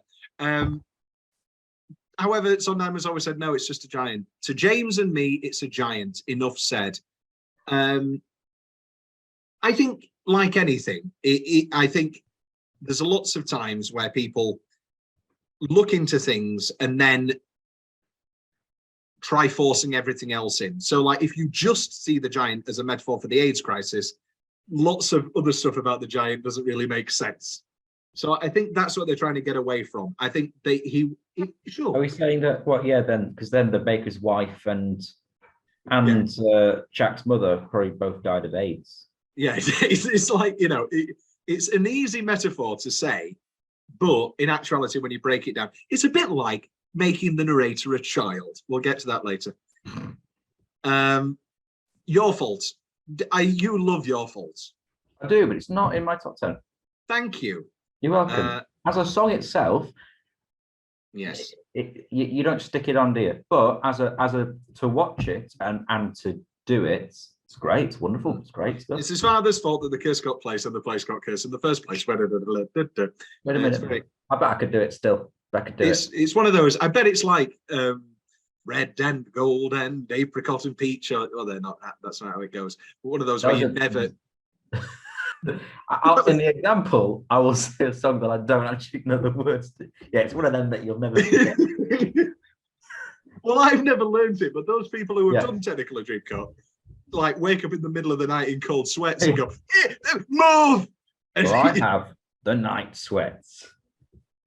I mean, yours is the end of God, That's Good. You would never forget that, do you? Never. Or Your Fault. It reminds me of Blame Canada. You know, like if you go back further enough, you can blame anybody. There's the great line in Blame Canada: should we blame the matches? Should we blame the fire? Should we blame the doctors who allowed it to expire? So, like, you can, if you go back further enough, you can blame anybody, and that's of course taken to great stuff here. Blaming. Can you blame? Are we blaming the father? Or who are we blaming? Into Last Midnight, which I'm guessing you're not a fan of. Oh no, Last Midnight is my number 6. Okay. I think it's a tour de force. I mean, it's wonderful to do. I think Stay With Me is actually a better song, but you know, Last Midnight is the song that the witch, I'm sure, loves to perform and have another bean. You know. And rolling around after beans. Especially Bernadette, who is doing this incredible capography. You know, I'm just having a great time with my cape. Great costume change. It's an incredible costume change. No one matters. It's the blame. Yes, it's the blame you enjoy. If that's the aim, give me the blame. Just give me the boy. Yeah, it's all about the blame. Fine. I'll be evil. I don't give a shit. I'll be evil. I don't care. Just give me the boy. Evil for the greater good. But that's going on the soundboard. But why does the witch kill herself? What the hell is this choice? I've never understood character in Into the Woods. Yeah. Ugh, she's still alive, James. We forgot one. I've never understood it, and I think it's a bizarre choice. Maybe because Rapunzel's already been taken for what she got left. Yeah, and I mean, we've got to end up with the 4 people that we get, which leads us to No More. Which leads us to No One Is Alone. We'll skip No More. There's nothing to talk about there. Talk about No More, Will. No More, I think, is beautiful. We can both agree the ground. Yeah. No, it's not that. That's not too bad because that's immediately cut again. You know, by no more riddles, please. That's fine. I don't like running away. Let's do it. What did you have in mind out there in the yonder? The only performance of it I like is the Central Park revival where it's Chip Zien playing the mysterious man. And the only reason I like that is because it's a beautiful, touching casting and all that sort of thing. And it's very touching. It's very lovely. I know. It's very nice. But the Baker's bit is just beautiful. It's great. I'll go into the intricacies of the song. Can't we just the children an hour till that? It changes time signature 3 different times, or the use of notes is different. So da da dun 2 3 till that da da da da da da da, and then back to da da da da. It's a very fun one to study. And even then, on the surface level, can't we just pursue our lives with our children and our wives? Is everybody's dream ever? Let's not have death. Great. Let's not have any. Let's not talk about anything else.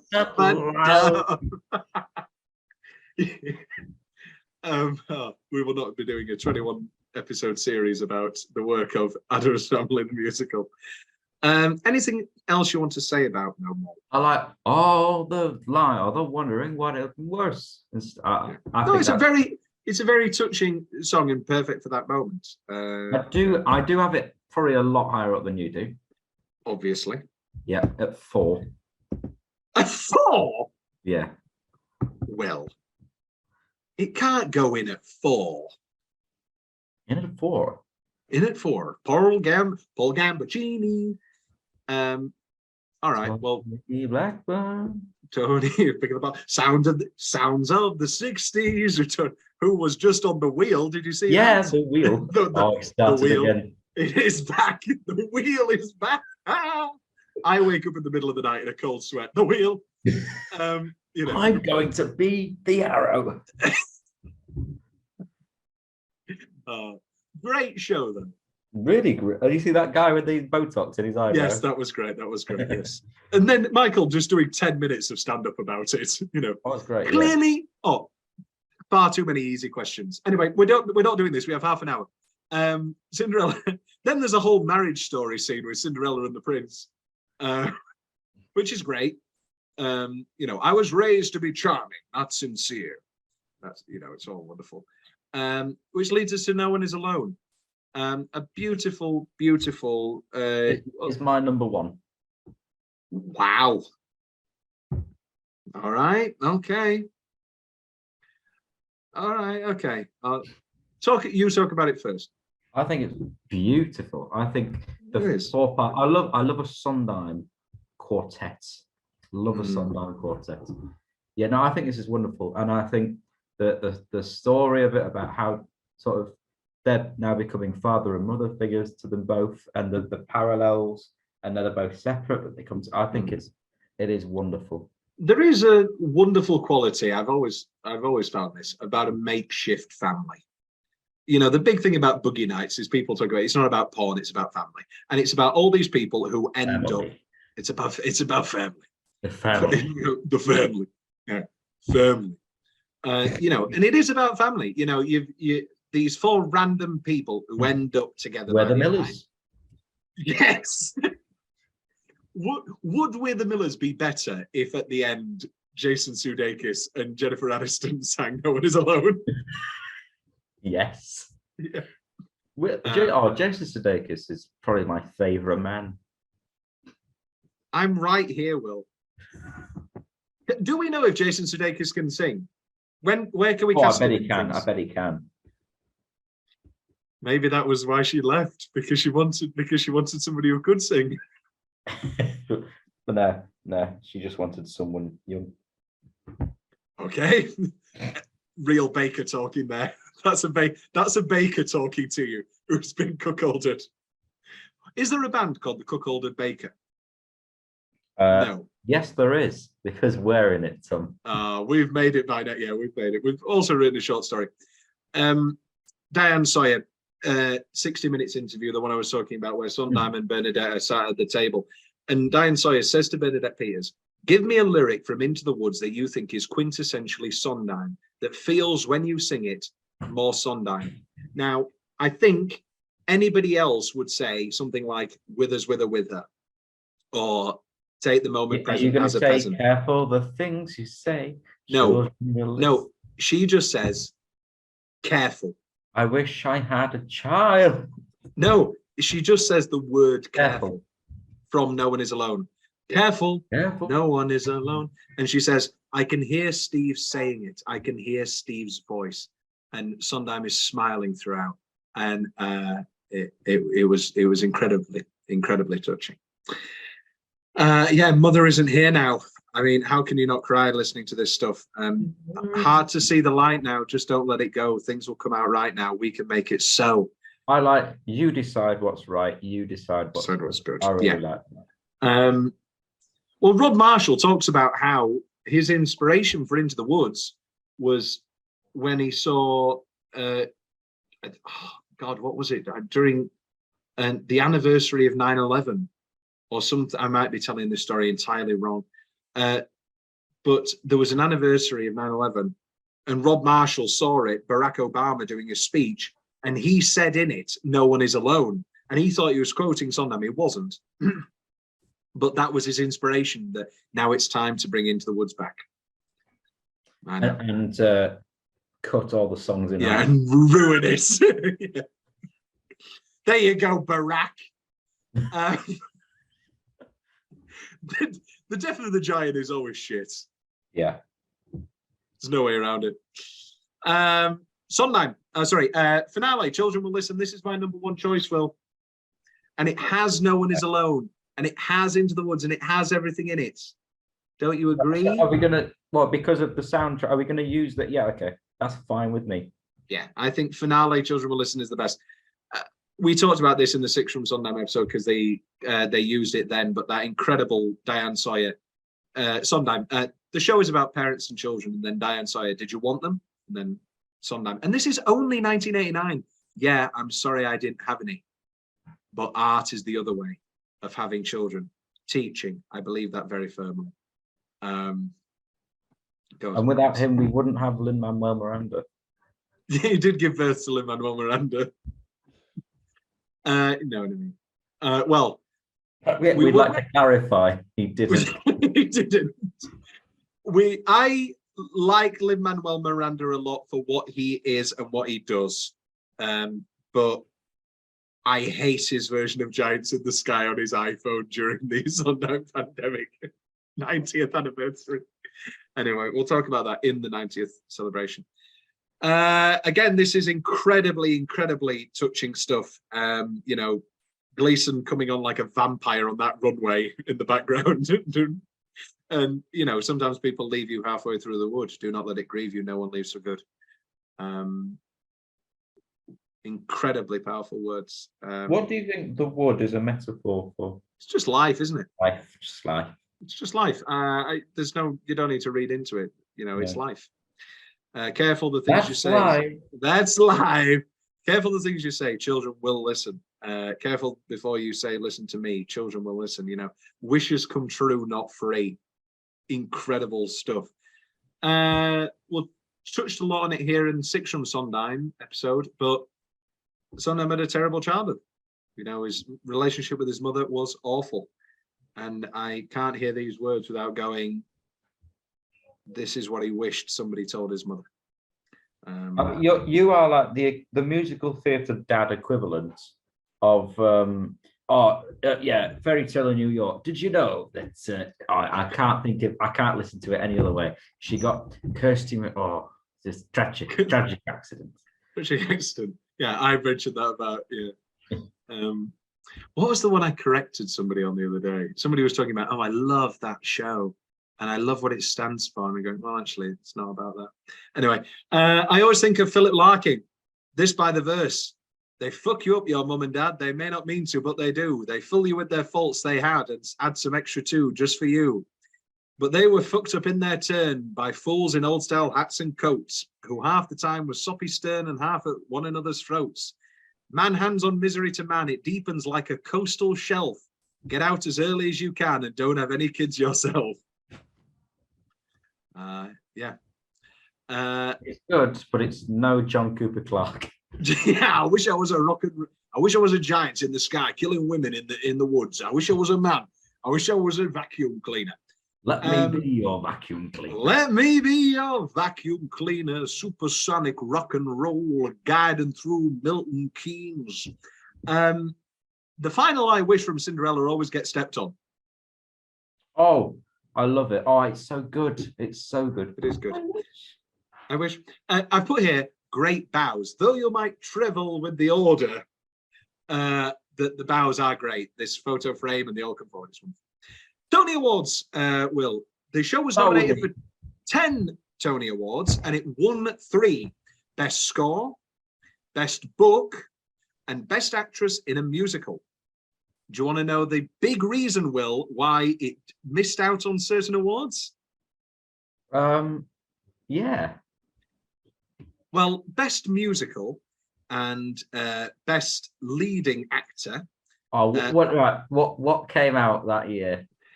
Dun, dun, dun, dun, dun, dun. Oh, Phantom. Wow. Oh no. Phantom. Yeah. So so Phantom obviously wins. Phantom wins Best Music. Is it obviously wins? Yeah. No. Yeah. I've never seen Phantom nor heard the soundtrack, Tom. So you've never heard the soundtrack? Not in its entirety. We need to do something about this. We need to correct this. Andrew Lloyd Webber. When I'm back in March, we'll go watch Phantom of the Opera. How about that? I see. I might be busy. You dick. Oh yeah, sorry. Joanna Gleason. Oh, sorry, I've got it here. Yeah, Johnny Was Gleason's Chip speech. lost out to Chip was never nominated, but Michael Crawford did win. oh Betty. Let's talk, Will, about other productions. A Whistle Stop Tour it's going to end up, but that's beside the point. Junior, there is the junior version, which is just the first act truncated into 50 minutes. So have you Terrible. ever? Yeah, terrible. no. In 2019, a similar adaptation called Into the Woods Senior, adapted for performance by It's senior just Act citizens. Yeah. It's only Act 2. No, for senior citizens in community centres and nursing homes. Oh. Yeah, it's nice, I guess. Sondheim, Into the Woods gets done a great deal. Firstly, there's no four-letter words, so no one gets offended. Everybody in the cast gets a chance to shine. Into and Woods are both four-letter words. No, that one's a five-letter word. I've got two words for you made in America. So it's great for community theatres, schools, and things like that. And it's a good show. He always gets that one in. 1990, Will, the first ever West End production appeared. No. All English accents. The design is like Chitty Chitty Bang Bang with dolls and toys. Nicholas Parsons as the narrator. The poor girl's mother had died. Just a minute. Yeah. They've all got deadpan Tim Burton faces with no reactions. It's weird because this is sort of the version of Woods, the West End version of Woods, that the West End version of Todd is, the revival, that same sort of period, because it's a time jump as well. It's a time period. What do you mean? It's a time period. It's a fairy tale. But it's weirdly set post-war. What have I missed this information? Am I thinking of a revival version? You maybe I don't know. This is the version where Little Red Riding Hood looks like Harry Potter. Yeah, yes, it is. And the wolf. Yeah, it has a giant fake wolf head. Which is the poster. Yeah. You'll miss the birds completely. It's absolutely terrifying. Yeah. And Little Rudd is little Rudd. Little Rudd. That's what. All Rudd. All Rudd is not reacting. Imelda is a normal, brilliant self. Yes. It's the best version of acting through song, whilst also being musically competent. There is an interview for the film with Catherine Tate, Imelda Staunton, and Meryl Streep talking about singing Sondheim. And this is when Catherine Tate was in the Donmar Warehouse production of Assassins. And Catherine Tate says, I heard he doesn't like beautiful sounds. Well, he's going to love me. And then Meryl makes the same joke, and then Imelda stays completely quiet. Amanda Holden. Imelda, that was the first time I met Mr. Sondheim. There was a really high note, and I can't hit that note, and he's hearing everything. He came into my dressing room, and he said, this is wonderful what is happening. And I said, well, you don't write an easy tune, do you? That note at the end. And he said, well, change it. And Imelda went, no, it's all right, I can hit it. I love Imelda. There was a 1999 production of the Donmar Warehouse, which had Sheridan Smith as Little Red Riding Hood, Jenna Russell as Cinderella, and our favourite, Sophie Thompson as the baker's wife. And she went on to win Best Actress. Yeah. And there's a whole episode that's going to come out about it, so there'll be more talk about it then. The Regent's Park Open Air Theatre production, Will, which does, let's talk, I want your opinion on when it comes to the child. How do you feel about the child being a narrator? Hate it. Good. Elaborate? Because I'm guessing what they were going for was actually it's a child's story, and I'm telling you my story before bedtime. But no, the narrator should be this ethereal, all-knowing, wise person. Yeah. And it's all in purpose of putting right in your face the message of, you know, dead parents and single parents and all that sort of thing. And then, you know, the baker is actually his dad, and he comes on at the end and he's like, oh, where have you been? Which is kind of what happened in the film. Well, we don't need to talk about them. We'll talk about that next week. Yeah. That was taken to the West. Sorry, that was taken to. Oh, sorry. Judi Dench voices the giant. That's the best part. That was taken then to Central Park, where Donna Murphy. Right here in Central Park. Donna Murphy played the witch, which is 1 year before she plays Mother Gothel. Sorry, 1 year after she's played Mother Gothel. So it's basically the same role. Chip's back, and so is Glenn Close. Glenn Close as the giant. Amy Adams is wonderful, Will, as the baker's wife. The design of the wolf is like hair now, that it looks like a hippie. Anyway.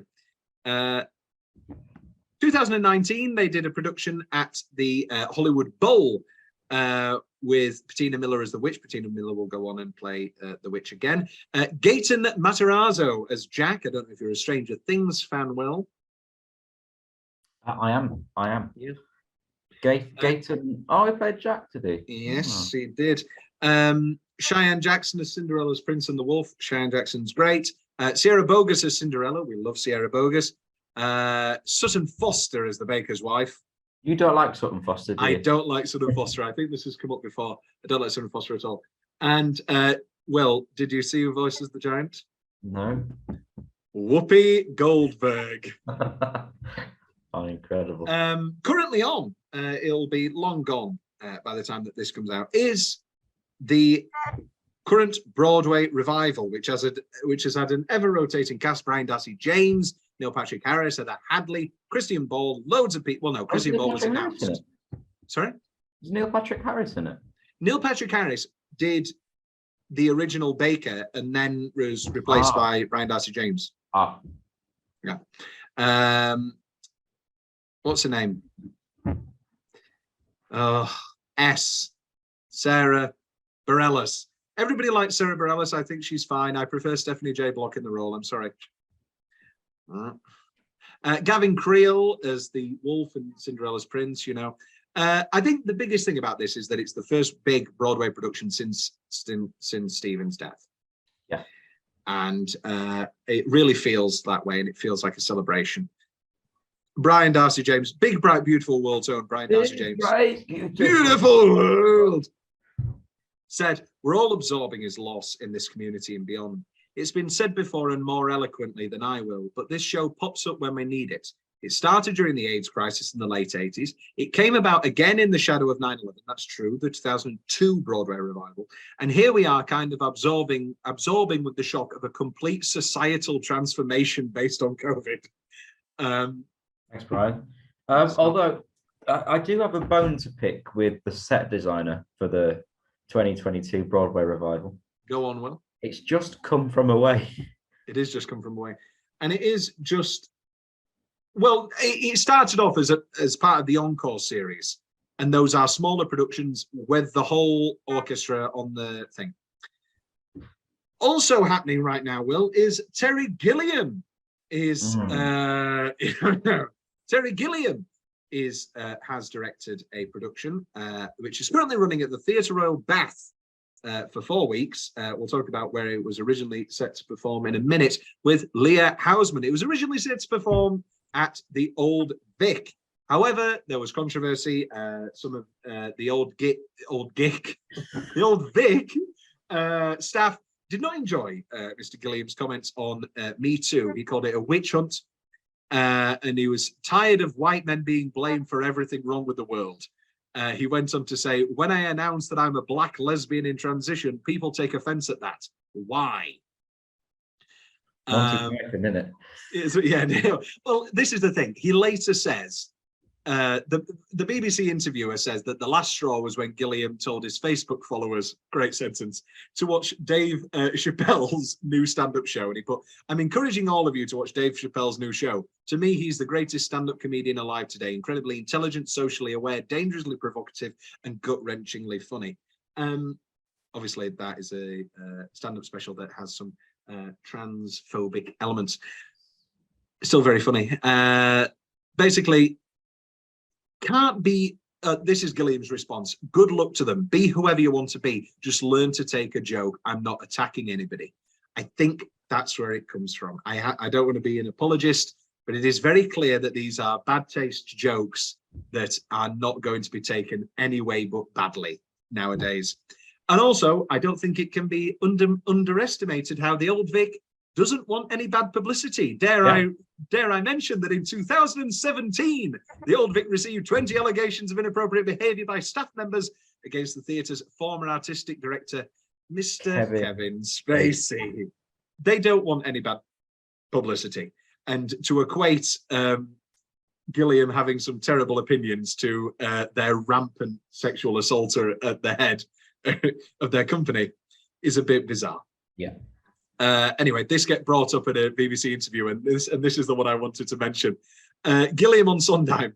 Oh, sorry. Yeah, Gilliam on Sondheim. He's sardonic and ironic. He's asking for trouble most of the time. And then the interviewer does the voiceover. Takes one to know one. This octogenarian stands by the comments that openly offended some Old Vic staff. Although he points out he's often making jokes. Incredible stuff. This octogenarian. Anyway, let's talk about the actual production. Incredible set, incredible budget on this thing. Would be if it's brilliant. The creepy narrator is younger and top-hatted and gothic and ghoulish, and the woods look scary again. This is so important.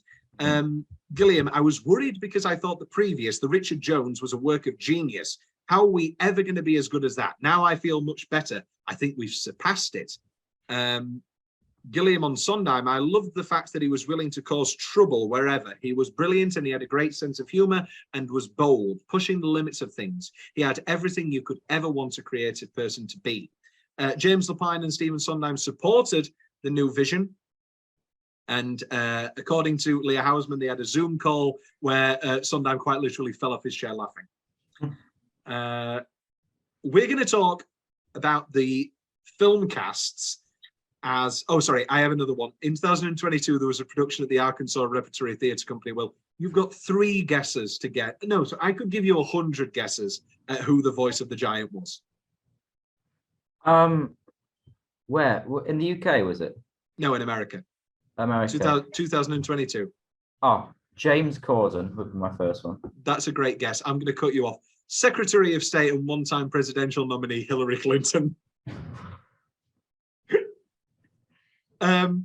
We haven't got time right now to talk about the dream cast for the films, but I'll tell you now that it's going to depress you how excellent they are and how great it would have been and how we get what we get.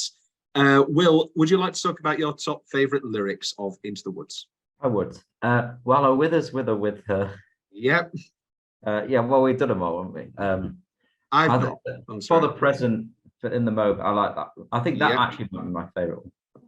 It's a great choice. I've got here, slow little girl, hearken hush, the birds are singing sweetly, you'll miss the birds completely. You're travelling so fleetly, I've always enjoyed. Is the way always barred? She has skin white as snow. Did you learn her name? No, there's a dwarf standing guard.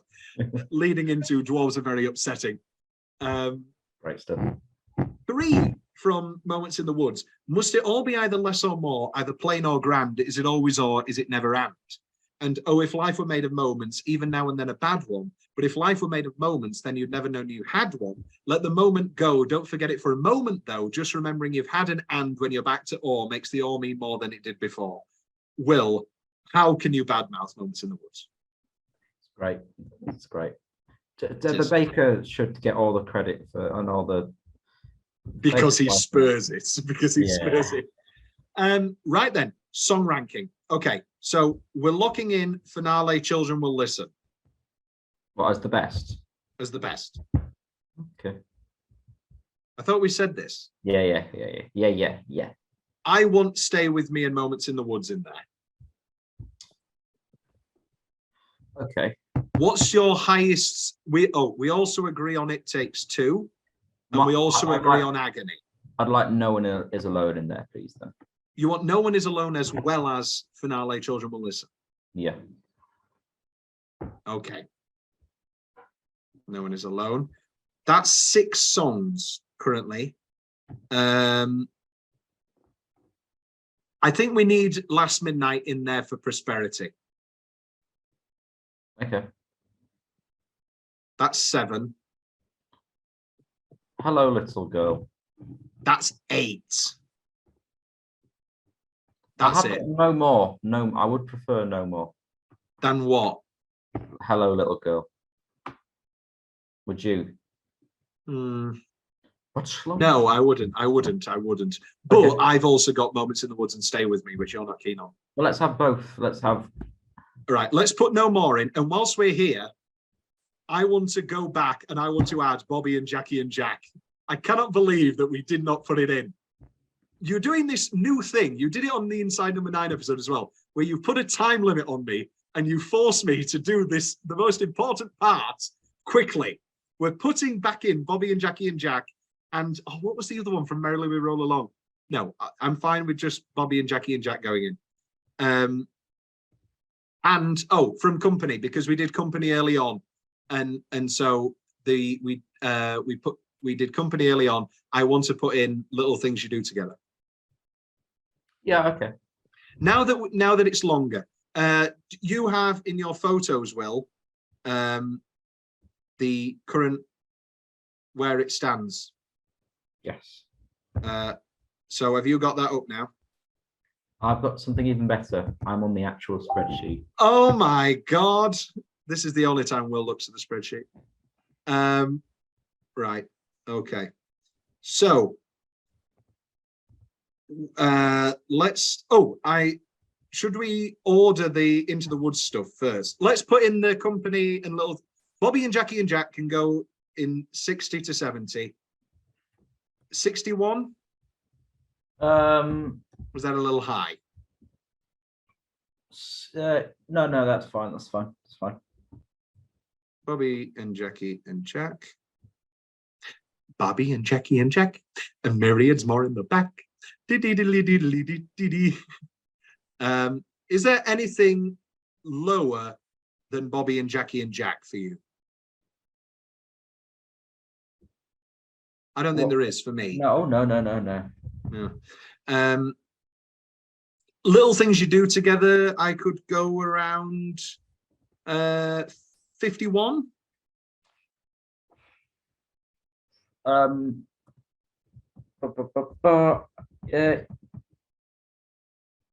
put it above Invocations. Okay, yeah. That's what I mean, below. It's not as good as Invocations. That's what I meant. Okay. Yeah. I'll give you that. And myriads more in the back. And okay. So Little Things You Do Together is going in at 52. Right. Let's rank Into the Woods now. So we're doing finale, Children Will Listen, highest. Are you happy with that? Yes. What's next highest? Next highest is Agony. Really? Oh, It Takes Two. I'm happy with either. It Takes Two, then Agony. Right. Then Agony. This is a good ranking. Then No One Is Alone, then Last Midnight, then Stay With Me, then Moments in the Woods, then Hello Little Girl, then No More. Yes, I think that's perfect. That's yeah. I'm happy with that. Okay then. So No More. You Hate by the Sea. Yeah, I think Our Time is better. Really? Oh, I was Yeah. going to put it, but it's better than Opening Doors. This is the game. This is why we shouldn't rush. I think it's better than Franklin Shepherd. I think it's not as good as I'd like to put it at 46. All right, I can do that. I can do that for you. 5 songs. Is that 5 songs? 1, 2, 3. Yeah, all right. I'm happy with this because I don't know about yeah. So we're doing that above Franklin Shepherd. Franklin Shepherding. Okay. Hello, Little Girl. Story of better. Right, let's go. Story of Lucy and Jessie, better. Opening Doors, better. Not better than You Could Drive a Person Crazy. All right. Oh no, sorry, I said 46 for No More. You said above Franklin Shepherd Inc. Then I said 46. Well, it will end up 46 because this Okay. goes higher, and then it'll end up down there, Will, because we've got 8 more songs. Right, Moments in the Woods. Moment in the Woods is better than Final Scene. It's better than all Anyone Can those. Whistle. I'd say it's better than. No, it's not as good as. I think it's New 47. Yeah, I'll take that. Yeah. Stay With Me. You're Not Keen. I personally think it's below Joanna Reprise. I would agree. I was about to say that. And Last Midnight. I think they're together, you know. Yeah, I'll put them there. Why not? And yeah, I'm happy with that. No One Is Alone isn't better than Joanna Reprise. Isn't better. No, it's not. It's not as good as Joanna Reprise. Right, and Come Play With Me is too high. We're putting that there. Get down there. Get down. Oh, I've got a minute 40. No One Is Alone. Right, No One Is Alone. New 41. It's there. It's locked in. Thank you. Right. Then, okay. Let's just note these now, and then I'll move it after the fact. Okay. Right. Agony. Agony, It Takes Two, and Finale, Children Will Listen. Are they all going in the top 20? Yes. Okay. I think Agony goes at 18. All right. Yeah, I'll give you that. We're going to run out of time. Well, we're going to run out of time. Agony at 18. It Takes Two at 15. Yep. All right. Yep. And then Finale. I don't want it cracking the top 10. I don't want anything. I think the New 12. I think it's better than Something's Coming. I'll give you that. The world. Yeah. I'll give you that. Right. Yeah. I think that's all absolutely fine. We don't have time for any jibber jabber. We don't have to. What's that from? Is that from Into the Woods, or is it from something else? Quit your jibber jabber. That's no, we've no time to sit and dither. There we go. Our next episode is going to be a lot less. Well, no, it might be as fun because we're making fun of, but it'll be a lot less creatively joyous. We're going to be talking about the 2014 film. We were rudely cut off by Zoom.com. They're trying to silence us, Will. They're trying to cancel us because we weren't horrible about Terry Gilliam. They're coming for us, Will. They're coming for us. Yeah, next time we're going to be talking about the Into the Woods film, which is nowhere near as good in any way, shape, or form. No. Right. To say some, I mean, it's got Emily Blunt, it's got Meryl Streep, and they're not good. They're not good in it. When you have multiple Oscar winners in your cast, and I was going to shade Anna Kendrick then and say the best performance is Anna Kendrick. But Anna Kendrick's a wonderfully musical person. Anyway, all this will be discussed. I think Chris Pine is the best part of that. Chris Pine's good. Chris Pine's fine. Is that the version of Agony we want on the canon? Yeah. Say Now, or forever hold your peace. Specific versions for the canon you want. I want Chip singing No More because I don't think it's even in the film. No, it's cut from the film. I want the original Broadway version of No One Is Alone. Absolutely. Okay, yeah. Original Broadway, No One Is Alone as well, yeah. I want original Broadway, It Takes Two. Original Broadway, It Takes Two. I have that. Yeah, an original Broadway finale. I think that's all we're going to allow. We have to at least split it up a little. Gavin Creel doing Hello Little Girl. That's good. Yeah, no, that's very good. I thought you were going to say Johnny Depp then. No, I would not. I guess film version of Agony. We need to have something in there. Yeah, I think the film version of Agony will suffice. Will suffice. And moments. Oh, what Moments in the Woods are we going to do? From the revival, the new version. Sarah Bareilles. Yeah. Okay. Oh, you don't like it, do you? It's not that I don't like it. I just want my Imelda on Spotify. I want Joanna Gleason, but it's got Any Moments on, unless that's actually no. We're gonna go for original Broadway, and we're gonna let Any Moments sneak on there. I'm happy. I'm very happy. There you go. That's all I go. Happy. It's wonderful stuff. Okay. After Zoom tried to cancel us, we are now definitely Set up our own online meet platform. What would we call it? It's an online MEAC platform because we all love meat. Meat, where men can talk about meat. My friend, previous and future guest David Robinson, loves my impression of Giacomo, where big lads can look good. Anyway, that's good stuff. Into the Woods, Will. Thank you very much, and we will see you. Will, don't make a promise. It's only 4 days. Don't you dare look up who they originally wanted in the 80s and 90s. I promise. But get ready to be depressed. We've got all that to look for. We've got James Corden to look forward to, Will. How exciting. Dabba dabba dabba da da ba ba ba ba ba ba ba ba.